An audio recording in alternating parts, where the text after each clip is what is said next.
Hey guys, what's up? It's Juliana. You're watching That World in Books, and today I'm back with my co-author. What's your name again? Today we're here and we're gonna talk to you guys about some pros and cons of co-authoring. How has it been co-authoring with me? It has its moments, I'm gonna say. So let's start with the pros. Or should we start with the cons? Make everything seem nice and then screw it up. Or screw it up and then fix it. Okay! No, I was asking. Number one. Picking up the slack. So if one author doesn't want to actually write anything, the other author can. Me, pretty much.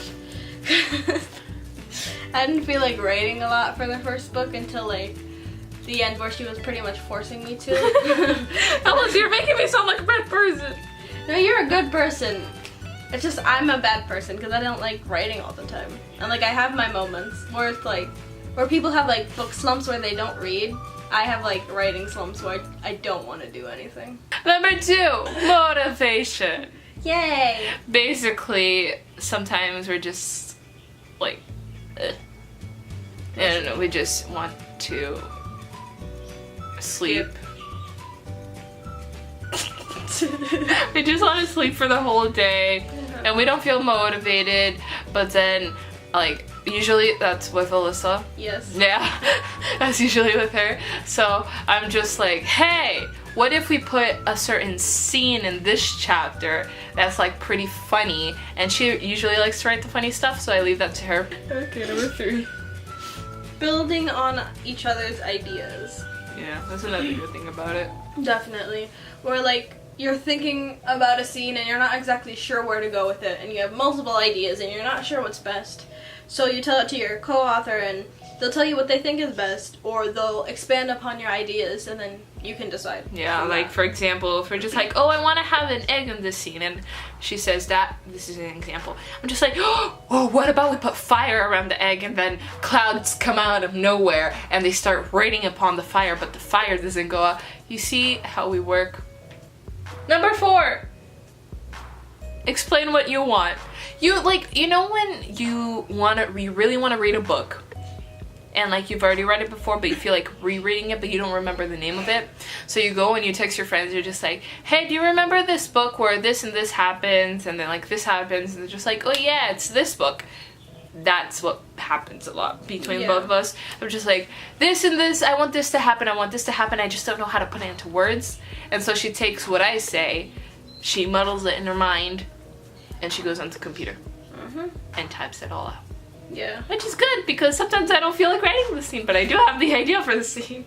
You aren't alone in a mess. Truth. Sometimes there are days when both of us, we don't feel like writing at all. No. And we just like text each other like, do we gotta? We have to. And then we both just say like at the same time, yeah, we kind of do.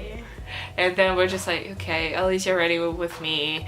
And then we just go onto the doc, and sometimes we actually end up writing more than we should, than we like have to. And we're just like, hey, 2,000 words for the day. Yeah. Cons.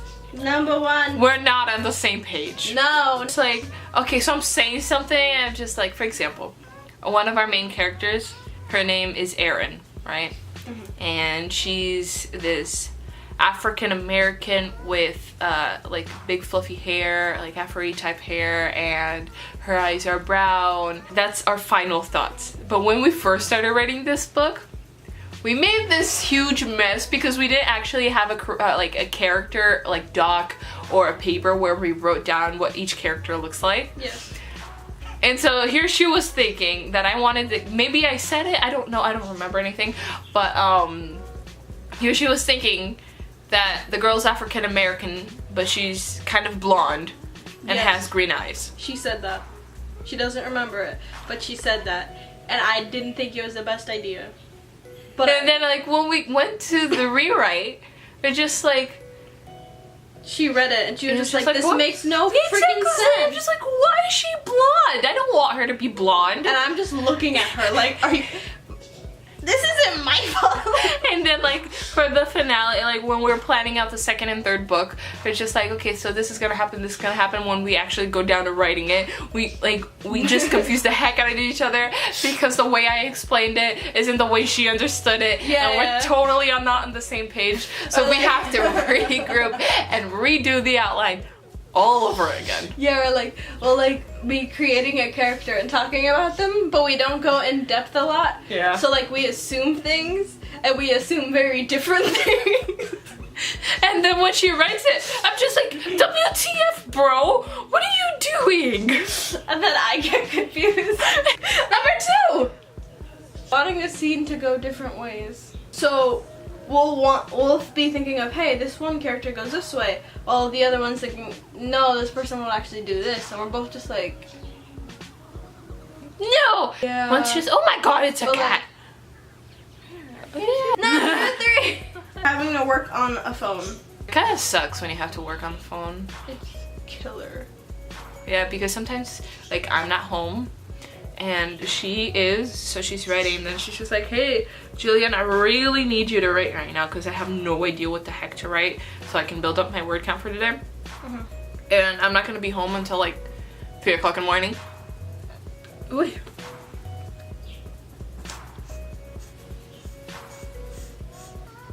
And what?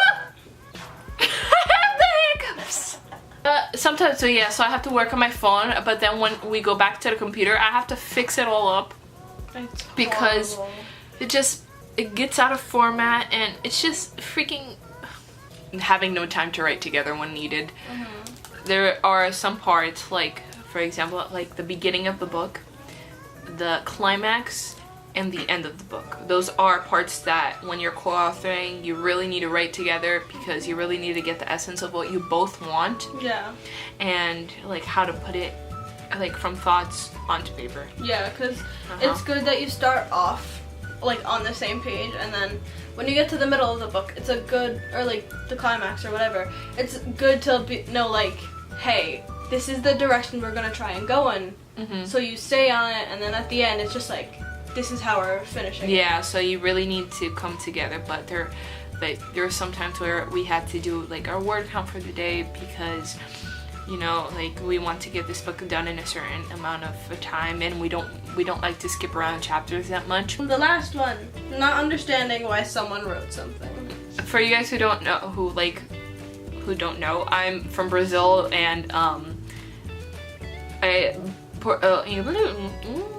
English is not my first language, Portuguese is.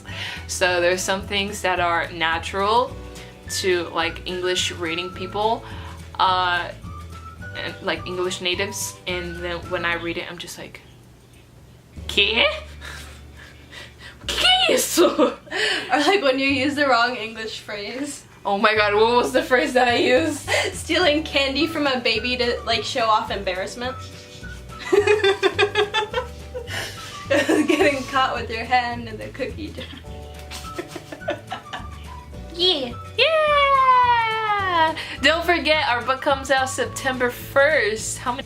The book's gonna come out soon. Don't forget to check out my official website and sign up for my newsletter, where I will keep you guys updated. I have to send out my August newsletter. I'm gonna send out my August newsletter soon, so make sure to subscribe for the newsletter. Thank you guys so much for watching. I'll see you guys in the next video. Bye bye.